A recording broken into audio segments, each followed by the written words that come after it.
एक बार नहीं, 2 अर्धालियां तुलसीदास जी महाराज ने लिखा कि डगई न शंभु शरासन कैसे, डगई न शंभु शरासन कैसे, डगई न शंभु शरासन कैसे, डगई न शंभु शरासन कैसे, कामी बचन सती मन जैसे, कामी बचन सती मन जैसे, कामी बचन सती मन जैसे। तुलसीदास जी महाराज कह रहे हैं डगई न शंभु शरासन कैसे, और तमक ताक तक शिव धनु धरई। शंकर जी ने धनुष पकड़ लिया, इसलिए धनुष ने हिलने का नाम नहीं लिया। कारण तो और भी है, निवेदन में करूं, धनुष जब किसी भी प्रकार नहीं टूटा हिला, सारे राजा अपने अपने सिंहासनों पर हार मान करके बैठ गए, हमारे राम जी नहीं हिले अपनी जगह से।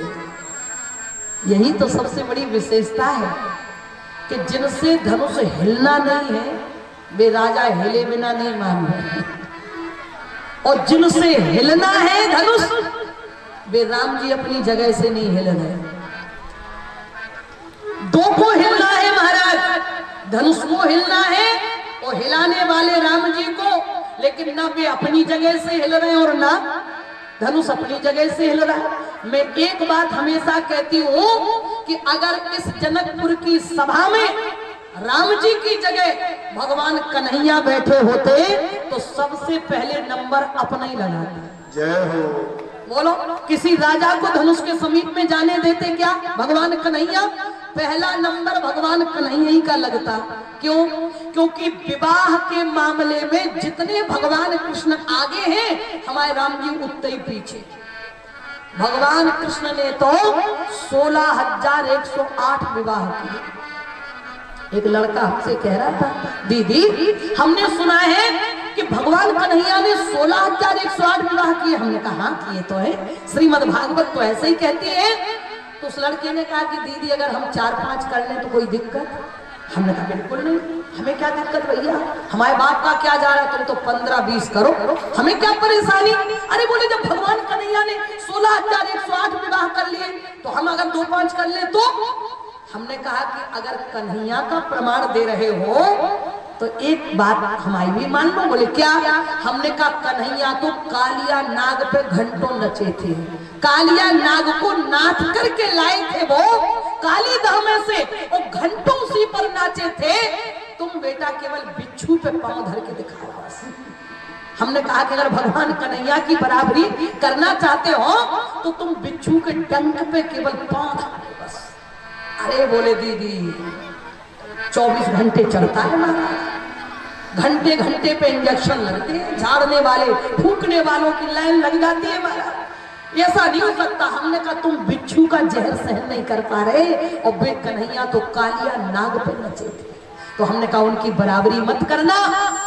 और उनके विवाहों के क्या महाराज कारण है, श्रीमद् भागवत सुनोगे तब पता चलेगा कि क्या विवाह का नियम और क्यों किए भगवान कृष्ण ने विवाह, ये तो भागवत में पता चलेगा। निवेदन कर रही थी कन्हैया विवाह के मामले में ऐसा बताते हैं विद्वान कि जब भगवान कन्हैया केवल 5 वर्ष की आयु के हैं तो मैया यशोदा जी ने ग्लास में दूध भरा और कन्हैया के पीछे पीछे दौड़ने लगी, लाला ले दूध पी ले।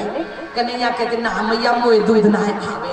अच्छा, बच्चों को दूध अच्छा नहीं लगता, बच्चे दूध से बहुत डरते महाराज, और माताएं शिकायत करती हैं बहन जी इतना हम प्रयास करते हैं कि लेकिन ये लड़का दिन भर में 1 गिलास भी दूध नहीं पीता।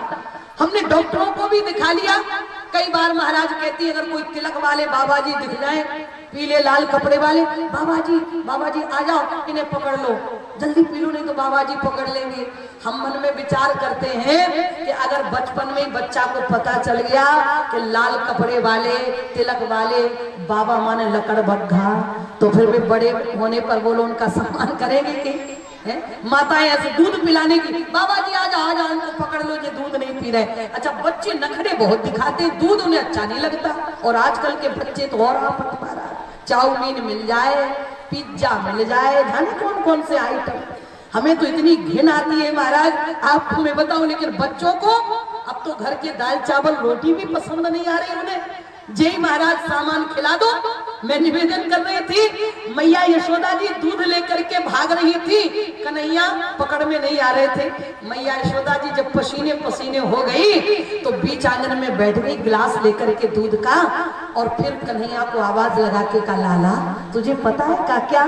बोले जो बच्चे दूध पीते हैं उनको बड़ा फायदा होता है। कन्हैया ने पूछा, माँ क्या फायदा होता है? यशोदा जी ने कहा, लाला जो बच्चे दूध पीते हैं ना वे बड़े हो जाते हैं। फिर क्या फायदा? बोले जो बच्चे बड़े हो जाते हैं उनका विवाह हो जाता है, उनकी दुल्हन आ जाती है, प्यारी प्यारी सुंदर सुंदर सी अच्छी सी दुल्हन आ जाती है। कन्हैया ने दुल्हन का नाम सुना, बहू का नाम सुना, विवाह का नाम सुना, तुरंत ही दौड़ के आए, मैया यशोदा जी की गोदी में बैठ गए और छीन करके ग्लास गटागट 2 घूंट में पूरा दूध और खाली गिलास रख दिया। बोले मैया अब मैंने तेरे कहने से दूध तो पी लियो, अब मेरा ब्याह करा दे, अब मेरा ब्याह करा दे। यशोदा जी ने कहा इतनी जल्दी? कामा देख, तूने कहा था कि जो बच्चे दूध पीते हैं उनका विवाह हो जाता, मैंने पी लिया तेरे कहने से, मैंने तेरी बात तो मानी, अब तू मेरी बात मान। यशोदा जी ने प्यार किया, गले से लगाया और कहा, लाला कुछ दिन रुक, जब कोई छोरी वाला आएगा, मतलब लड़की वाला, वहां की भाषा में जब कोई छोरी का बाप आएगा ना, जब तुझे पसंद करेगा फिर मैं छोरी पसंद करूंगी, फिर मैं तेरा प्यार करूंगी, लाला रुक ना। तो कन्हैया ने नन्ही नन्ही बाहें अपनी मैया यशोदा के गले में डाली और कहा कि मैया अगर तू आज्ञा दे तो मैं एक बात कहूं। कहा क्या? बोले बस तेरे हाँ करने भर की देर है मैया, छोरी तो मैंने देख रखी। 5 साल के कन्हैया बोले मैया लड़की तो मैंने देख रखी है, बस तू हाँ कर दे। यशोदा जी ने कहा देख रखी, मतलब देख भी लिया तूने, लड़की पसंद भी कर ली, कौन है वो लड़की, क्या नाम है उसका? कन्हैया बोले राधिका गोरी से, बिरज की छोरी से, मैया करा दे मेरा प्यार। राधिका गोरी से, बिरज की छोरी से, उम्र तेरी छोटी है, नजर तेरी छोटी है, कैसे करा दूं तेरा प्यार। नजर तेरी छोटी है, नजर तेरी छोटी है, कैसे करा दूं तेरा प्यार। मैया यशोदा जी ने कहा लाला राधा तो तेरे से उम्र में बड़ी है, आज तक कोई अपने से बड़ी उम्र में लड़की के साथ विवाह करता है क्या? कन्हैया बोले मैया तू कुछ नहीं जानती, तुझे कुछ भी पता नहीं है। अब तूने जो शर्त रखी है तुझे मेरी बात माननी पड़ेगी, मैंने बड़े सोच समझ के निर्णय लिया है। यशोदा जी ने कहा क्या? बोले जो नहीं ब्याह कराए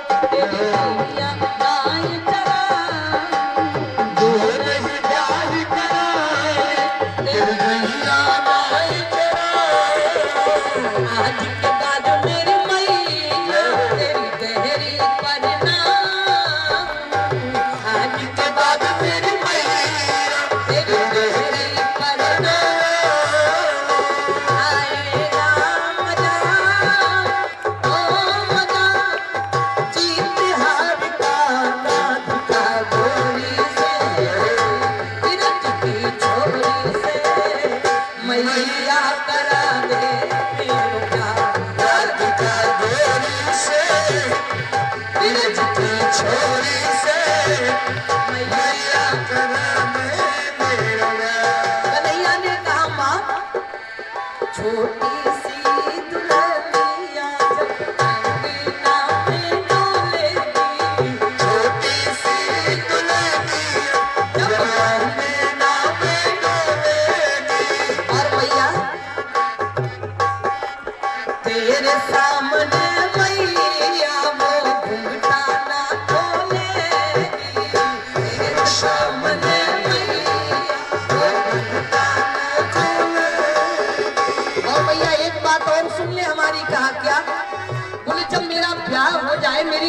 राधा आ जाए महलों में तो दाऊ दादा से कहना कि फिर भी अंदर ना आवे महल में। अरे यशोदा जी ने कहा वो क्यों ना आवे? कहा अरे वो कैसे आ सकता है? कहा क्यों? बोले वो जेठ जो बन जाएगा ना, मेरा बड़ा भाई है ना, इसलिए दाऊ से कहो जाता हो बैठे द्वार पे राधिका गोरी से छोरी से मैया करा दे प्यार राधिका गोरी से छोरी से मैया करा दे मेरा। उम्र तेरी छोटी है नजर तेरी छोटी है कैसे करा दूं तेरे प्यार। उम्र तेरी छोटी है नजर तेरी छोटी है कैसे करा दूं तेरे प्यार। मैया यशोदा जी ने कहा लाला एक तो मैं तेरी सेवा कर करके थक जाती हूँ, अब मेरा बुढ़ापा है और फिर तेरी छोटी सी वो दुल्हन आएगी तो मुझे उसकी भी सेवा करनी पड़ेगी। कन्हैया बोले माँ इसीलिए मैंने ऐसा निर्णय लिया है, वो इतनी छोटी नहीं है माँ, वो हमसे उम्र में बड़ी है, आ तो जाने दे मेरी दुल्हन को, फिर तेरा भी जलवा और तेरे लाला का भी जलवा, फिर माँ बेटे दोनों ही कुछ नहीं करेंगे। बोले फिर? बोले मैया जब राधा आ जाएगी तो फिर महाराज चंदन की चौकी पर मैया तुझे बिठाऊं, चंदन की चौकी पर मैया तुझे बिठाऊं, राधा से चरण तेरे दबवाऊं, अपनी राधा से चरण तेरे दबवाऊं। और क्या करेगी तेरी दुल्हन? भोजन में बनवाऊंगा 56 प्रकार के राधिका गोरी से छोरी से मैया करा दे मेरा प्यार। राधिका गोरी से छोरी से मैया करा दे मेरा प्यार। जब तेरी छोटी है उम्र तेरी छोटी है कैसे करा दूं तेरा प्यार। सुन कान्हा की बात मैया सुन कान्हा की बात मैया अपने लाला को सीने से रही लगाए, अपने कान्हा को सीने से रही लगाए। नजर कहीं लग जाए ना, नजर कहीं लग जाए ना, लग जाए ना मेरे लाल को राधिका गोरी से बिरज की छोरी से मैया करा दे मेरा प्यार। राधिका गोरी से बिरज की छोरी से मैया करा दे मेरा प्यार। तेरी छोटी है नजर तेरी छोटी है कैसे करा दूं तेरा प्यार।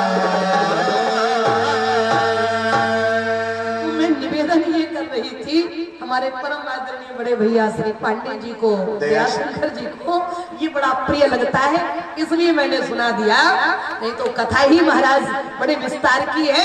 तो मैं निवेदन कर रही थी कि हाँ अगर इस जगह पे भगवान कन्हैया होते तो पहला नंबर अपने ही लगाते, लेकिन हमारे राम जी चुपचाप बैठे हैं क्योंकि ये मर्यादा पुरुषोत्तम है, वो बेलीला पुरुषोत्तम है। मैं आपको बता दूं कन्हैया लीला पुरुषोत्तम ये मर्यादा, इनकी मर्यादा है। गुरुजी जब तक कहेंगे नहीं तब तक राम जी हिलेंगे नहीं। और कन्हैया द्वारिकाधीश आप देख लेना महाराज और पढ़ लेना और सुन लेना, 16,108 विवाह में एक में भी मम्मी पापा से पूछा हो तो बताओ। लीला है लेकिन कान खोल के सुन लो, नहीं तो भगवान की बराबरी करने लगो। फिर ये कहो कि उनने नहीं पूछी मम्मी पापा से, तो हम भी महाराज मियाँ बीबी राजी तो क्या करेगा काजी। देखो भगवान कन्हैया ने जो किया है वो हमें नहीं करना है, क्योंकि लीला केवल देखने के लिए होती है, ठीक है ना। लीला करने के लिए नहीं, देखने के लिए होती है।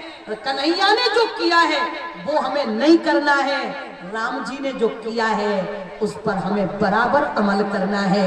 कन्हैया ने जो कहा है वो मानना है, राम जी ने जो किया है और कहा है दोनों पे महाराज अमल करना है। क्योंकि कन्हैया ने जो किया अगर तुम लोग करने लग जाओगे ना तो वहीं जाना पड़ेगा जहां कन्हैया का जन्म हुआ था जी। हाँ, ये ध्यान रखना महाराज, कन्हैया ने जो किया है अगर आप लोगों ने करना शुरू कर दिया तो वहीं जाना पड़ेगा जहां उनकी जन्मभूमि है। ये वाली नहीं ना, अयोध्या वाली, कृष्ण जन्मभूमि, और सबको मालूम है महाराज। हाँ, तो इसलिए वो नहीं करना है, क्योंकि उनकी लीलाएं बड़ी विचित्र है, समय नहीं है, कभी मौका लगेगा तो सुनाऊंगी आपको। बता रही थी राम जी चुपचाप बैठ गए, राजा भी हार मान के बैठ गए। जनक जी को बड़ा दुख हुआ, जनक जी की आंखों में झरझर झरझर आंसू निकल गए, क्रोध भी आया। इतने राजा आए और मैं तो ये सोचता था कि ये वीर भोग्या वसुंधरा है महाराज, वीरों से भरी पड़ी है हमारे भारत की धरती। लेकिन जनक जी ने कहा मुझे ऐसा लगता है कि अब जन को माखे भट मानी और वीर बीन मही में जा। जनक जी ने रो करके चिल्ला करके क्रोध में भर के कहा कि मैं तो समझता था कि धरती वीरों से भरी पड़ी है, लेकिन आज मुझे विदित हो चुका है कि इस धरती पर कोई अब वीर नहीं बचा। यदि कोई वीर होता तो धनुष को तोड़कर मेरी बेटी से ब्याह कर लेता। हाय मैं ऐसा भागा बाप कि महाराज हमने ये प्रतिज्ञा ही क्यों की कि मैं एक बेटी का कन्यादान भी करने का सौभाग्य प्राप्त न कर सका। महाराज जनक जी रोने लगे और उन्होंने प्रोग्राम कैंसिल कर दिया।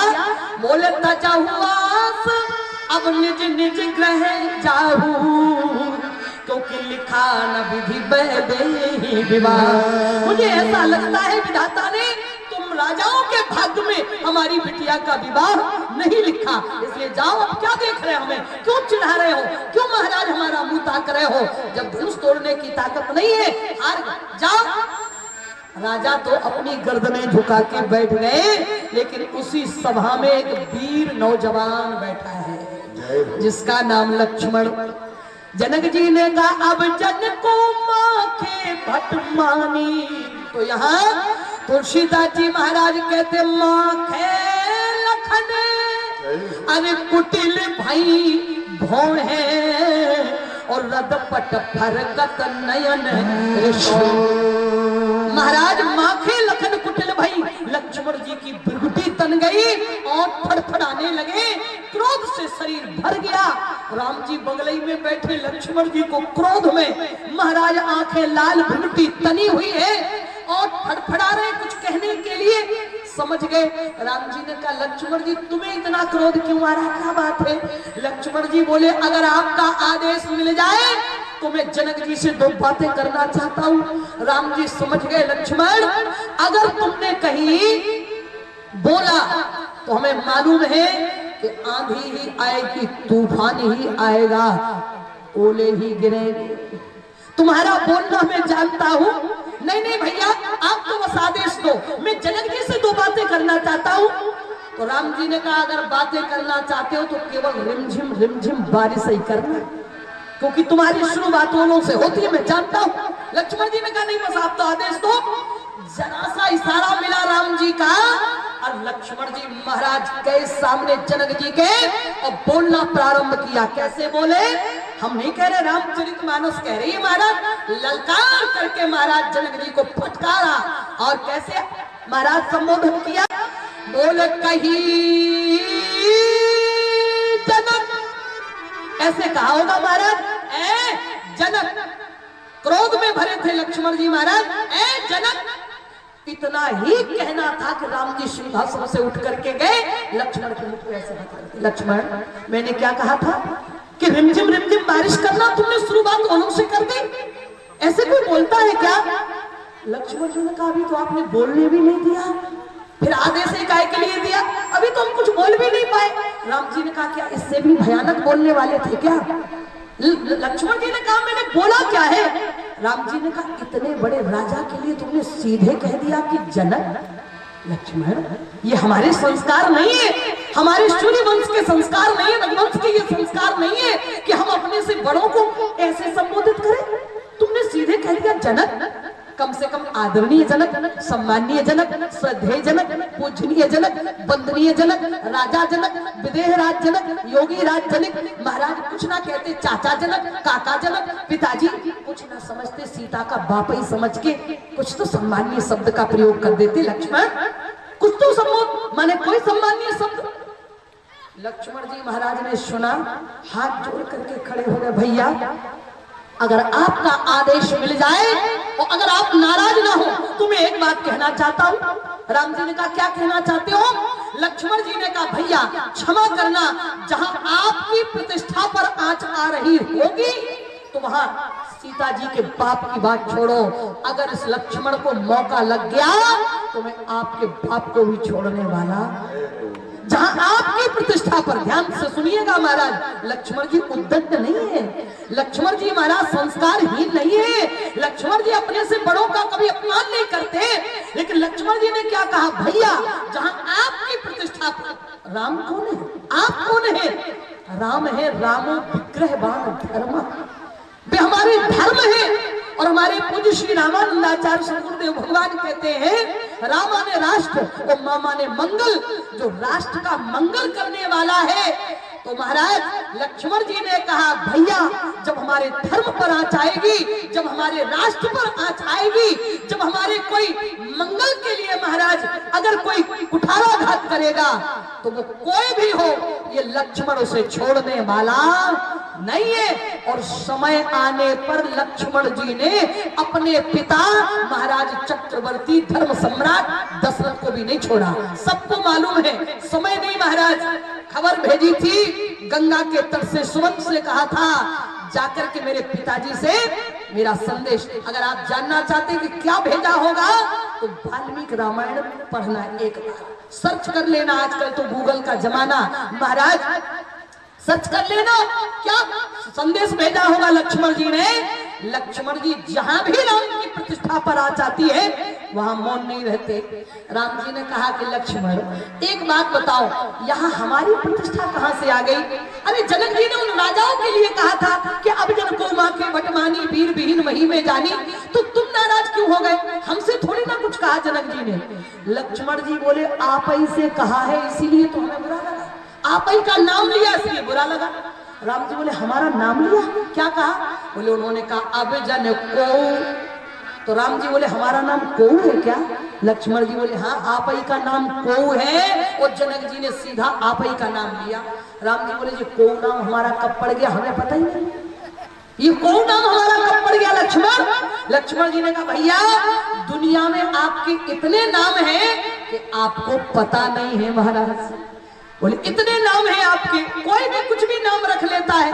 हाँ भगवान के कई नाम हैं, भक्तों का अपना भाव। महाराज बता रहे थे कि एक बार नारद जी श्रीमन नारायण का भजन करते हुए जा रहे थे वीणा पर, सामने से हिरण्याकश्यप, ए नारद किसका भजन कर रहे हो? नारद जी तो महाराज नारम ज्ञानम ददाति इति नारदः, जैसे ही महाराज हिरण्याकश्यप ने ललकार, ए नारद किसका भजन कर रहे हो? नारद जी बोले आपका। नारद जी ने कहा आपका। हिरण्याकश्यप ने कहा हाँ नारद इस समय धरती का मैं ही भगवान हूं, इसलिए तुम मेरा ही भजन किया करो। बोले हम आपका भजन, आपका। नारद जी ने बस हम आपका। तो हिरण्याकश्यप बड़ा प्रसन्न हुआ। हिरण्याकश्यप ने कहा कि जब नारद जैसा विष्णु भगत जब मेरे नाम का भजन करने लगा तो अब धरती पर हमें भगवान होने से कोई नहीं बचा सकता। आए हिरण्याकश्यप बड़ा प्रसन्न हुआ और चला गया। और जैसे ही हिरण्याकश्यप गया और भगवान नारद जी के सामने प्रकट हो गए। नारद जी गुरु जी भगवान जी प्रभु जी, मुझे लगता है तुम भी नेताओं की तरह दल बदलू हो गए हो क्या? बोले क्यों? बोले इस पार्टी में टिकट नहीं मिला तो इस पार्टी में कब से क्या बिना पहने के, क्षमा करिए मैं कोई राजनीति में मुझे कौन सा चुनाव लड़ना है, लेकिन आप लोग देखते रहते हैं महाराज समाज में कब कौन नेता किस पार्टी में चला जाएगा कोई पता नहीं। कई नेताओं ने तो पूरी पार्टी में चक्कर लगा दिया। तो नारद जी ने कहा कि प्रभु आप क्या कहना चाहते हैं? बोले मुझे लगता है कि तुमने भी पार्टी बदल ली। नारद जी ने कहा नहीं गुरु भगवान, ये किसने कह दिया कि मैंने पार्टी बदली? अरे कहा किसी ने कहा नहीं, मैंने सुना है। बिन पग चले सुने बिन काना और कर बिन कर्म करे विधि नाना।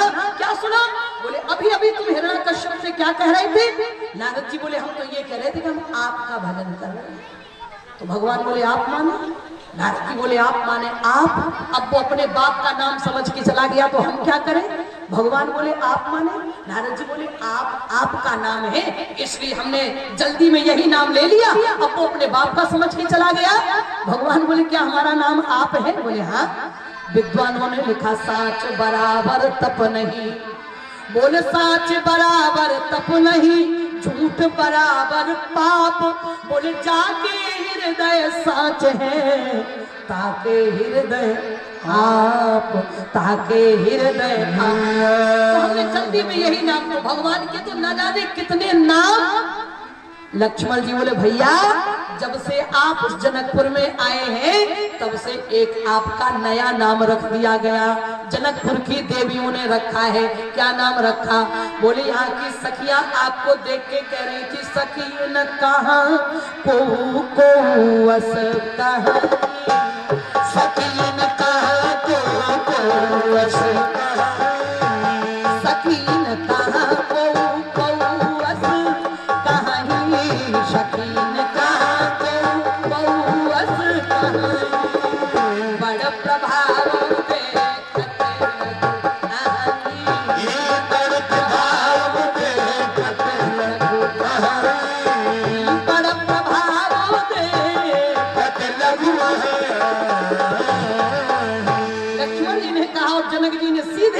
कि अब जन को माँ के भटमानी। राम जी खूब हंसे और कहा लक्ष्मण अगर मान लो जनक जी ने हमारे लिए कहा तो हमें बुरा लगना चाहिए, जब हमें नहीं लग रहा तो तुम्हें क्यों लग रहा है? लक्ष्मण जी बोले आप हैं रघुवंश की मणि और मैं हूँ शेषावतार फणी। मणि पे आंच आएगी तो फणी को बोलना पड़ता है, मणि नहीं बोलती। बोलो किसी मणि हारे सर्प की यदि कोई मणि चोरी कर ले तो क्या मणि विरोध करती है? विरोध तो फणी को करना पड़ता है। इसलिए लक्ष्मण जी बोले आपको कभी बुरा नहीं लगेगा, आप कभी नहीं बोलेंगे, हमें ही बोलना पड़ेगा आपकी सुरक्षा के लिए। राम जी ने विनम्रता पूर्वक, क्योंकि प्रसंग लंबा है, बिठा दिया। जनक जी ने प्रोग्राम कैंसिल कर दिया। तज हुआ निज निज ग्रह जाहू और लिखा न विधि वैदेही विवाहु। विद्वान कहते हैं कि धनुष में राहु बैठा था, ऐसा पद्म पुराण में प्रमाण मिलता है कि रावण ने राहु को बिठा दिया था बैठो धनुष में। राहु ने पूछा कब तक बैठना है? बोले जब तक जनक जी प्रोग्राम कैंसिल ना करें तब तक बैठे रहना, और जब जनक जी प्रोग्राम कैंसिल कर दे तो तुम भी निकल के चले जाना। जनक जी ने प्रोग्राम कैंसिल कर दिया। तज हुआ निज निज ग्रह जाहू तो धनुष छोड़ के भग गए राहु। जब जैसे जनक जी ने प्रोग्राम कैंसिल किया राहु चला गया। तुलसीदास जी महाराज कह रहे हैं विश्वामित्र समय शुभ विश्वामित्र समय शुभ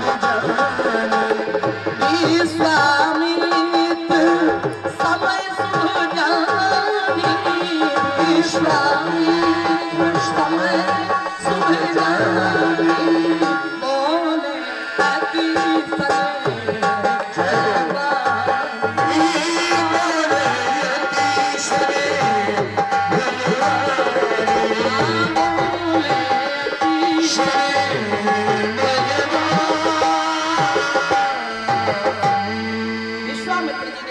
देखा कैसा शुभ समय, क्योंकि राहु काल में तो कोई शोर कार्य होता नहीं है। इसलिए जैसे ही राहु निकला विश्वामित्र जी ने समय शुभ देखा और राम जी से कहा उठहु राम भंजहु भव चापा और मैं तात जनक परिताप। उठो राम, जाके धनुष का खंडन करो और जनक जी का संताप दूर करो। तो राजा लोग मालूम है कैसे जा रहे थे जब धनुष तोड़ने जा रहे थे? बोले परिकर बांध उठे बुलाई और चले इष्ट देवन सिर।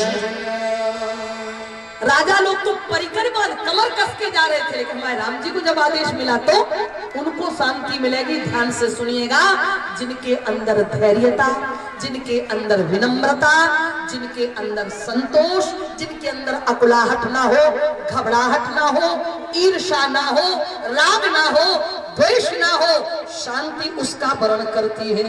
जब राम जी को आदेश मिला तो राम जी कैसे जा रहे? बोले सहज ही चले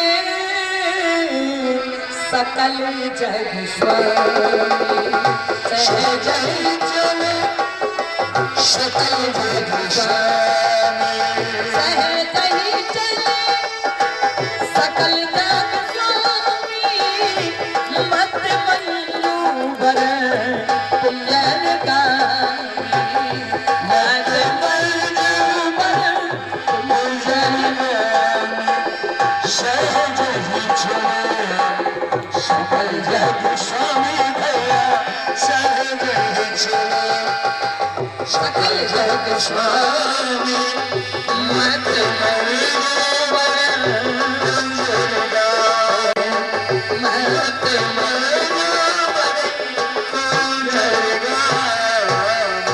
सहज में चले गए, धनुष को प्रणाम किया।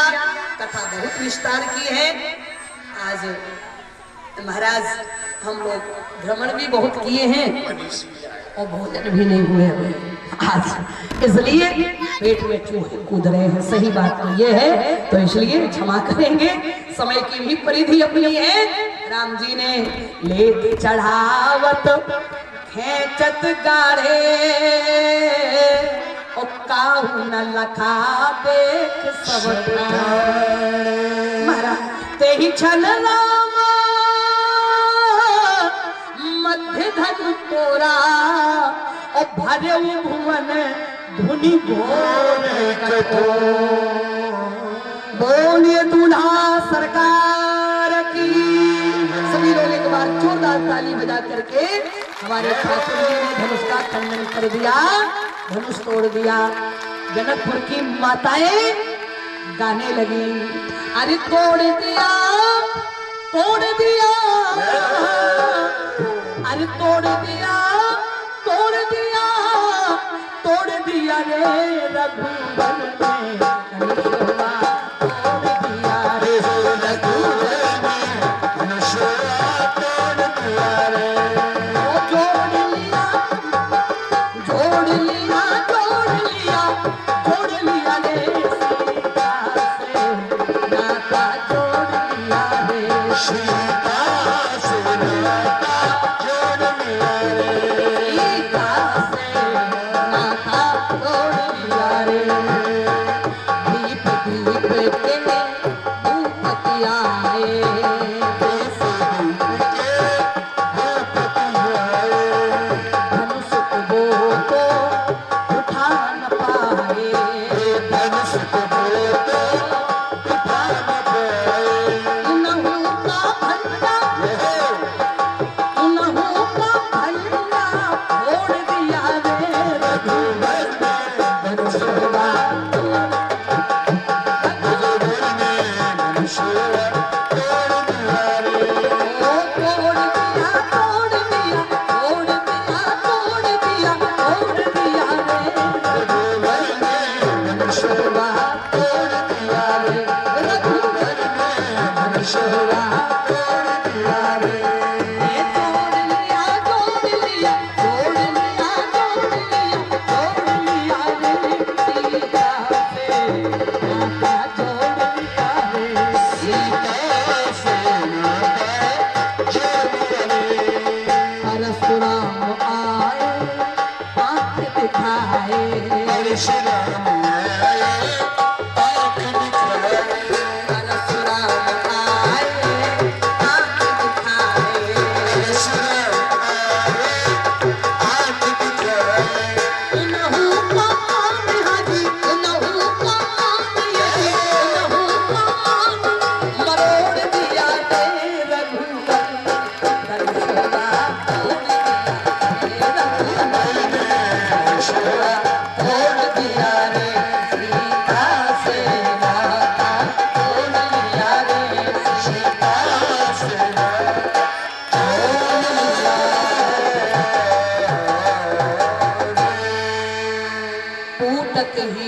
धनु भयउ विबाहु असुर नर नाग विदित सब। बोलिए दूल्हा सरकार की, दुल्हन महारानी श्री सीता जी की, जनकपुर धाम की, जनकपुर के नगर के नर नारियों की, गोपसराय धाम की, यहाँ के समस्त महाराज भक्त श्रोताओं की, दानदाताओं की, कार्यकर्ताओं की। ओम नमः पार्वती पतये हर हर महादेव हर। आरती और प्रसाद लेकर के ही आप सभी लोग यहाँ से विदा होंगे। प्रेम और प्रजननम में स्तुत शरीरगुण सर्वगणगुण सुष्टये आत्मशनि प्रजा शनि पशु शनि लोक सैन्य भय शनि अग्रिम प्रजा बहुलांग में करोत्पन्नम पयोरे तो श्वासुधत्त। और तू श्री बड़े शांति के साथ आने से ध्यान करें। और तू श्री राम आरती श्री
ऐसी ना दूजी देखी, छवि अनोखी ऐसी ना दूजी देखी, छवि अनोखी ऐसी ना दूजी देखी, ऐसी ना छवि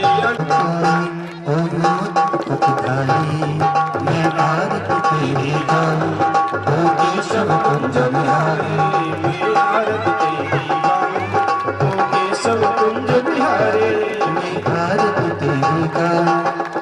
केशव कुंज बिहारी मैं आरत तेरी गाऊं हे केशव कुंज बिहारी माखन की मटकी थोड़ी गोपिन संग किया जोड़ी माखन की मटकी थोड़ी गोपिन संग किया जोड़ी माखन की मटकी थोड़ी आप में बलिहारी रतवार रसिया गज पे पर के रघु खाया सारे गोकुल को बचाया अंगना पर गिरे उठाया सारे गोकुल को बचाया कर गिरे उठाया सारे गोकुल को बचाया जय जय हो तेरे जय हो गिरिराज गिरिधारी जय जय हो तेरी जय हो गिरिराज तेरी गाऊं हे केशव कुंज बिहारी जब जब तू वंश बजाए तब अपने शुद्ध खो जाए जब जब तू बंस बजाए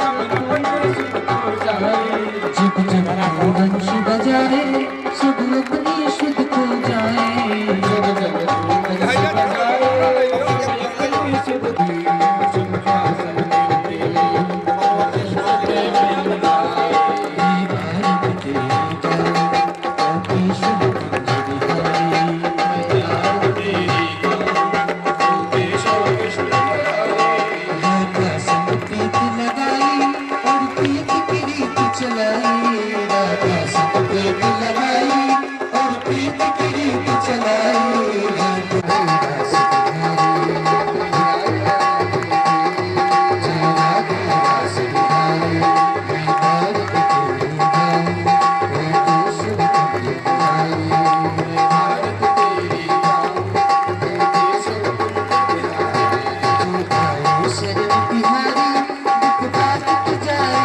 सारी जो आए शरण बिहारी दुख बात की जाए सारी आए शरण बिहारी दुख बात की जाए सारी शरण बिहारी इंतजार जाए सारी हम सब करके रखना जगत के पालनहारी हम सब करके रखना जगत के पालनहारी हे भारत तेरे गाऊं हे केशव कुंज बिहारी भारत तेरी गाऊं हे केशव कुंज बिहारी मैं नित नित शेष लगाऊं हे केशव कुंज बिहारी मांझी लागी दुष्ट बल रघुनाथ को लागी और दिल के जय मांझी लागी दुष्ट बल रघुनाथ को लागी और दिल की जय हनुमान जी लागी दुष्ट बल रघुनाथ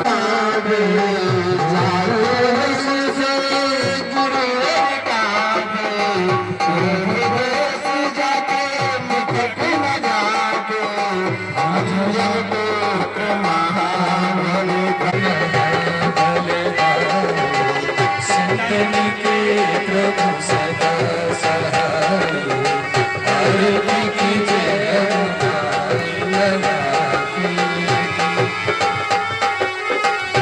मेरा रघुनाथ लंका सुंदर रघुनाथ बचाए लंका चारी सुख दिलाए लंका सुख को समुद्र सिखाए जात प्रभु सुख पाए न लाए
संसारिसारं भुजगेन्द्रहारं सदा वसन्तं हृदयारविन्दे सहितं नमामि पारातिक्यं समर्पयामि शीतलोदरं दुर्गा मगया की श्री गौरी शंकर भगवान